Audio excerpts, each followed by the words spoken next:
After weeks of missile strikes, cyber attacks, and even American bombers hitting Iran's nuclear facilities, the Middle East is holding its breath. What looked like one night of chaos might have just been the opening act. So, did Israel actually win? Or are we staring straight into round two? Israel hit major Iranian sites, Natanz, Fordow, Esfahan, calling them existential threats. It was a bold gamble that blurred the line between defense and provocation. Israel's goals were simple on paper. 1. Stop Iran from building a nuclear bomb. 2.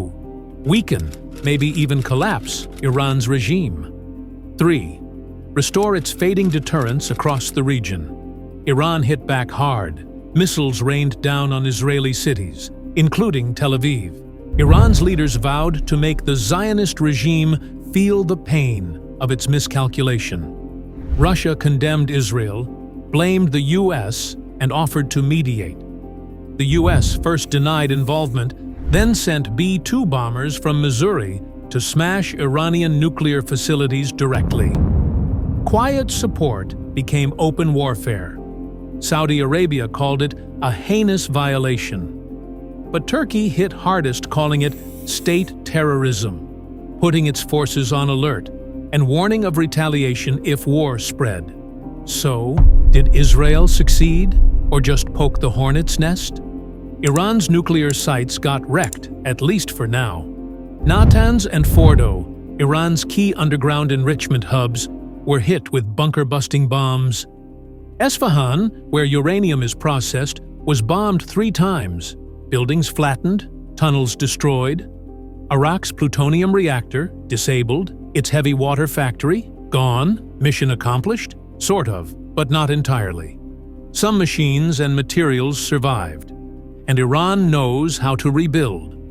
Worse, they're now furious at the IAEA, the international watchdog. Iran accused the agency of secretly tipping off Israel and the West. They kicked out inspectors and cut off updates. Now, the world is flying blind. No one knows what Iran's rebuilding, or where. One of Israel's boldest goals was to shake Iran's regime, maybe even cause its collapse, but the strikes backfired. When a country feels under attack, especially by old enemies, people close ranks. Even critics of the regime said, "We may not like the government, but no one attacks our homeland." It's like fighting with your annoying brother. You can yell at him all you want, but if someone else throws a punch, now you're both on the same side. The airstrikes united Iran's people not against their leaders, but against Israel and the West. Instead of pulling back, Iran is speeding up. Iran's foreign minister said, "Diplomacy is dead," and declared a new era of self-defense. Iran activated a 3rd secret enrichment site, calling it secure and invulnerable. It's reportedly running newer, faster centrifuges.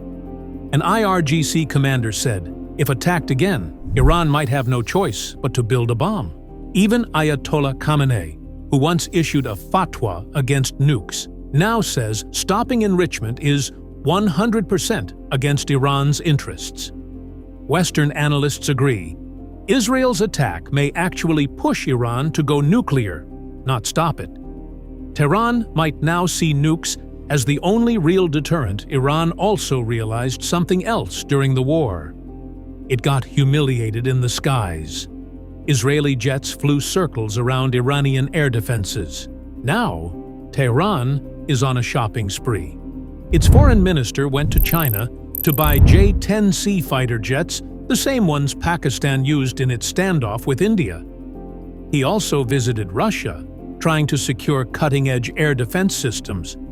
Iran wants to make sure next time it can hit back harder. The war gave Iran's hardliners exactly what they wanted: a national emergency to justify a power grab. Now they're saying, see, the West only understands force. No more talking. The Revolutionary Guard and Parliament hawks are pushing. Faster nuclear development, tighter social control, stronger alliances with Russia and China reformists who once pushed for peace, labeled naive. or worse, traitors. On the streets, patriotic slogans drown out dissent. In the media, hardliners are heroes. The opposition? Silenced. The war gave them the perfect mix: fear, pride, and rage. And they're using it to lock down power. Iran didn't fight alone. Hezbollah, the Houthis, and militias in Iraq launched rockets, drones, and cyber attacks, keeping Israel and the US busy on multiple fronts. These groups are Iran's shadow armies fighting its wars without dragging Iran into direct conflict. Now, Tehran is doubling down. More weapons, more funding, more coordination. The goal? Surround Israel with constant pressure and wear it down without a full-scale war. Israel hit Iran hard, but back home, victory feels unfinished. Iran's missile response shook the country. Tel Aviv saw explosions not felt in years. Public confidence cracked. People are asking, did we stop Iran or just delay it? Netanyahu is under pressure. His opponents accuse him of dragging Israel into a war without a clear endgame. Now, Israel's defense strategy is shifting. Patch gaps exposed during the war. Tighten regional alliances, especially with Gulf states. Boost intelligence, cyber ops, and possibly prepare for another strike. More than anything, Israel wants one thing: restore fear. Make Iran think twice before daring again. So, after all the fire and fury, what did we learn? Iran's nuclear program is damaged but not dead. The scientists still exist. The knowledge is still there. And now, the desire to rebuild is burning hotter than ever. Israel might strike again before Iran can recover. Or maybe not. Maybe threats and pressure will do. For now, the US jumped in once. Will it stay involved? Or leave Israel to face round 2 alone? One thing is certain. The war may have paused, but the fuse is still burning. Did Israel really win? Or just buy time? Drop your take in the comments. Is round 2 inevitable? Or can someone stop it before it starts? And if you want more breakdowns like this, subscribe. This story's just getting started.